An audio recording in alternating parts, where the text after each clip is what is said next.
Alright, peace. What's going on, everybody? I haven't made a video like this, like metaphysical wise, in a really long time, to be honest with you. So I'm gonna do this basically. I was looking through my videos, and it isn't about like what video has the most views or add this, that, and the third, everything. What matters at the end of the day is the message, and if it resonates with people or not, and if people can take it in and they can apply it to their own life. But as I looked through my videos, I noticed that the video that did gain the most traction and has, over 100 views is my Moon and Scorpio video. And I mean, you type in anything on, YouTube, like Moon and Scorpio, there's hundreds, thousands of videos talking about Moon and Scorpio and everything like that. But that was like really one of the only moon energies that I really went like in detail, like as far as a video, just like by itself. So I figured, since the moon's in Taurus, I figured I'd talk about the moon in Taurus, since it's actually just got done, or it's still conjunct in Venus right now, because Venus is, pardon me, Venus is 22 degrees Taurus right now, and the moon is either 22 degrees or 23 degrees, one of those two, but still that close conjunction. So basically, in that sense, basically we're living in a it's like realistic love manifestations, basically, like that. But that's just the energy of itself. But basically, with Taurus moon, the moon is exalted in Taurus, so, and that's the second house energy, and the second house is your value system. The second house is basically your talents and your traits and what you have to offer to the world, like Uriel says, basically in that aspect. And there's all different kinds of attributes that the moon reacts to whenever it's in Taurus, when it's in that space, and when it's in that location, in that particular neighborhood of the sky and everything like that.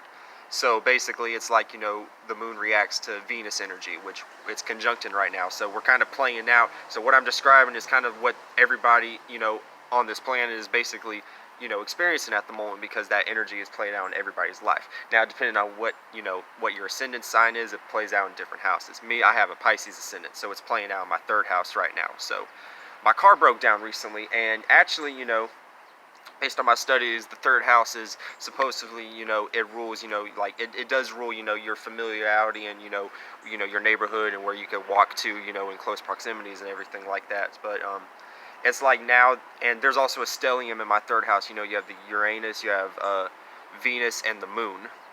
And that energy in itself is creating a stellium transit in my third house. So that energy, just that third house energy, that familiarity energy, it's like popping up and everything. So it's like wherever I'm walking around to, where I never usually used to walk to like that, in heavy traffic, especially like that. It's really crazy. So, it's a lot of high energy, a lot of traffic, a lot of crazy shit. It could be good or bad.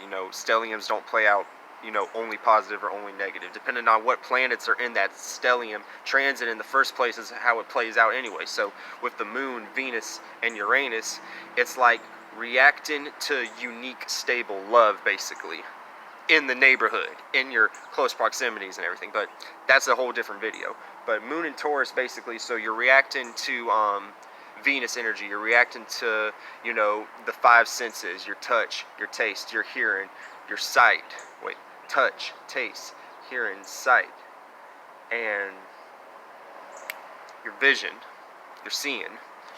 And basically, reacting to that energy, the Taurus and Libra side of Venus, all plays out with the moon in Taurus and everything like that, with Venus playing out both of those energies, the masculine and the feminine being Taurus and the masculine being Libra, those two energies. So it's like the moon is reacting to being stable and, loving and appreciating its own, values that it has, because it's fixed. So it's like fixated on its own values and what it has to have to offer to the world, while at the same time reacting to the energy of the slight energy of being relatable and being able to compromise regardless. It doesn't necessarily have to be air like, because it's in an earth